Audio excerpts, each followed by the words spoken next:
खूबसूरती एक नशा है, जवानी भी एक नशा है। लेकिन मजे की बात यह है कि ये दोनों ही नशे समय के साथ उतर जाते हैं। प्रकृति हमें जो देती है उसे छीन भी लेती है, और प्रकृति ने किसी के साथ भी भेदभाव नहीं किया। ऐसा नहीं है कि किसी अमीर को ज्यादा यंग बना दिया ज्यादा दिनों के लिए और गरीब को कम दिनों के लिए।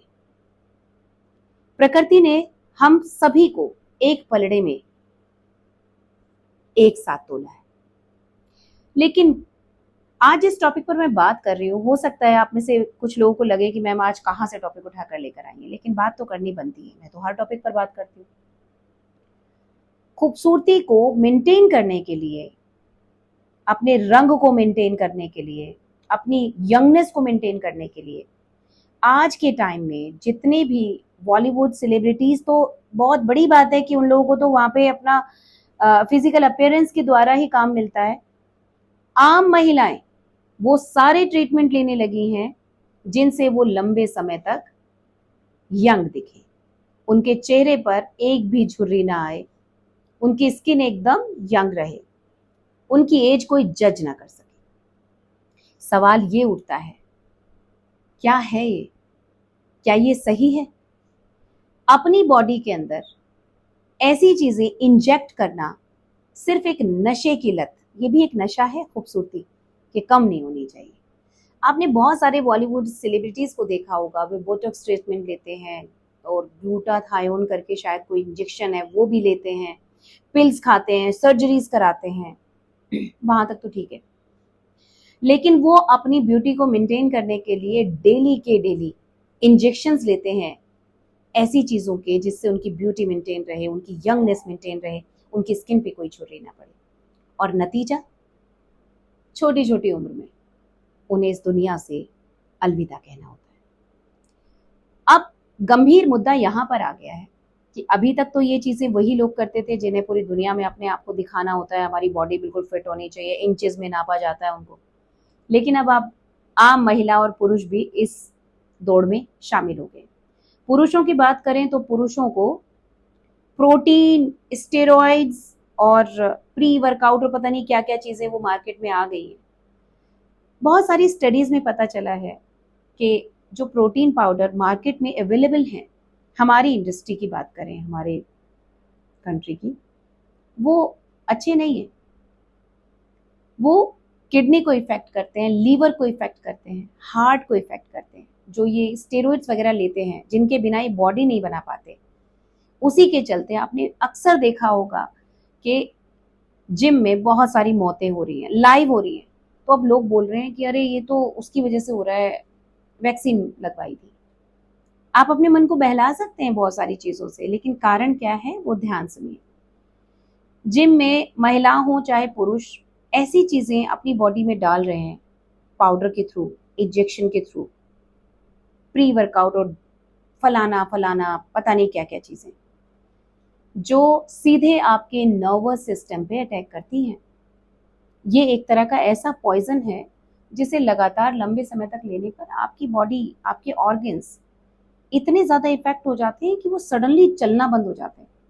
अब लोगों को ये भी नहीं पता है कि कार्डियक अरेस्ट और हार्ट अटैक में अंतर क्या है। हार्ट अटैक में दिल सडनली बंद हो जाता है, वो हार्ट पर अटैक हुआ या बहुत अचानक से फ्लो बढ़ जाता है ब्लड का या फिर रुक जाता है। लेकिन जो कार्डियक अरेस्ट है उसमें क्या होता है कि सिग्नल्स जो हमारे हार्ट को जाते हैं कि हमें हार्ट को मूवमेंट कैसे करना है, वो सिग्नल्स ब्लॉक हो जाते हैं। और मजे की बात यह है कि हार्ट अटैक में बचने के चांसेस ज्यादा होते हैं, लेकिन कार्डियक अरेस्ट में नहीं होते।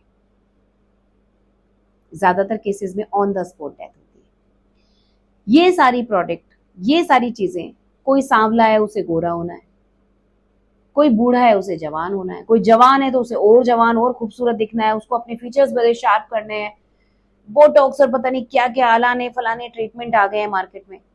पागलपन आज सर पे चढ़ गया है लोगों के। लोगों को समझ नहीं आ रहा है कि वो क्या कर रहे हैं, बस भेड़ चाल में लोग लगे पड़े। शास्त्र कहते हैं कि प्रकृति ने जो चीज आपको उपहार में दी है वो वापस लेगी। बचपन से आपको पहले टीन एज, उसके बाद में यंग एज, उसके बाद में मैच्योर एज, उसके बाद में और मैच्योर, एंड आपके पास ओल्ड एज आ जाती है। शास्त्र कहते हैं कि प्रकृति से लड़ना नहीं है हमें, जो आ रहा है उसे स्वीकारो। अगर ये सच है कि आप यंग रहने के लिए अपनी हेल्थ से भी खिलवाड़ कर रहे हैं, तो आपके माता पिता, आपके दादा दादी से पूछिए, कौन बूढ़ा होना चाहता है? हर आदमी यंग दिखना चाहता है, सारी जिंदगी खूबसूरत दिखना चाहता है, कोई नहीं चाहता उसकी स्किन लटके। तो ये सारे लोग भी यही सब करते।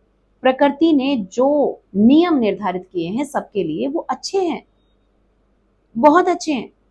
अपनी हर एज को एंजॉय कीजिए, डरिए मत उससे, उसे हव्वा मत बनाइए। ये मत सोचिए कि वो बहुत बुरी चीज है। क्यों है बुरी? सोचिए तो सही, जब आपकी कम एज थी, जब आपका बड़ा कच्चा कच्चा सा नूर था, तब आपकी जिंदगी कितनी कच्ची थी, दुनिया आपको ऑपरेट करती थी। और आज जैसे जैसे रूप बेशक ढल गया, लेकिन आपके भीतर की खूबसूरती कितनी निखर गई है, आपकी पर्सनैलिटी कितनी इनहेंस हुई है। अगर कोई मुझसे कहे कि तुम अपना बचपन का वो समय ले लो और तुम यंग हो जाओगे वापस से, मैं कभी नहीं लूंगी, क्योंकि उस वक्त मेरे जीवन का कोई अस्तित्व नहीं था। मेरा जीवन पूरी तरीके से लोग ऑपरेट करते थे। याद रखिए, आपकी जिंदगी की मैच्योरिटी, आपके सोचने का तरीका सब समय के साथ ही डेवलप होता है। समय इतना बीता, आप मंझ गए, निखर के कोहिनूर बन गए। बचपन में क्या ही होता है, बचपना करते हैं, बेवकूफी करते हैं, 70 तरह की ऐसी चीजें करते हैं जिन पे आज अपने आप को चांटा लगाने का मन करता है। रिक्वेस्ट करती हूँ सभी से, खूबसूरती अपनी मेहनत से मेंटेन करो, योग करो, प्राणायाम करो, वैसे ही एजिंग स्लो हो जाएगी आपकी। अपने भोजन पे ध्यान दो, ज्यादा मसालेदार भोजन मत करिए, मांसाहार मत खाइए, आप दिन ढलने के बाद भोजन मत कीजिए, फ्राइड खाना बहुत ही कम खाइए, आपकी एज वैसे ही ठीक रहेगी। नेचुरल तरीके से अपनी स्किन को, अपनी बॉडी को यंग रखिए। आर्टिफिशियल वे में इंजेक्ट करके अगर आप ऐसा करेंगे तो उम्र से पहले, वक्त से पहले दुनिया को अलविदा कहना पड़ेगा, और ये अच्छी बात नहीं है। समझिए, गहराई को समझिए, जीवन बड़ा कीमती है। ये केवल बाहरी अपीयरेंस को मेंटेन करने के लिए नहीं मिला है। आपके भीतर को झकझोरिए, मंथन कीजिए अपना, और निखारिए खुद को भीतर से। ये शरीर तो एक दिन फिर भी जल जाना है, नष्ट हो जाना है। चिता में जलती हुई लाशों को कभी देख लिया ना, तो उनसे सीख कर भी आया करो कि मनुष्य का वजूद और इस देह का वजूद बस इतना सा है कि घट से प्राण बाहर, और आप ही के घर के लोग आपको उठा के एक बीमारी की तरह बाहर फेंक आते हैं। संस्कार करके आपकी राख मिट्टी सब से फुर्सत पाके फिर आराम से लंबी लंबी सांस लेते हैं। दुख सबको होता है, लेकिन सच ये है कि कोई किसी मरी हुई देह से प्यार नहीं कर सकता, क्योंकि देह की कोई वैल्यू ही नहीं है। अगर वाकई इस देह पर हम इतना रगड़ा रगड़ी कर रहे हैं, अपने इंजेक्शन लगा रहे हैं, कुछ भी कर रहे हैं, तो उस देह की वैल्यू वहां कहाँ चली जाती है जब हम मर जाते हैं? फिर लोग, हमें बहुत सारे लोग तो डरने लगते हैं, अभी भूत ना बन जाए रात में ना आ जाए। हेलो तो भाई, बहुत सारी चीजें हैं समझने और सीखने की, उनमें से ये एक है, देह को स्वच्छ रखो, काम करो, मेहनत करो, योग करो, प्राणायाम करो, अच्छा भोजन लो, अच्छी सोच रखो, लेकिन पागलपन करने की कोई आवश्यकता नहीं है।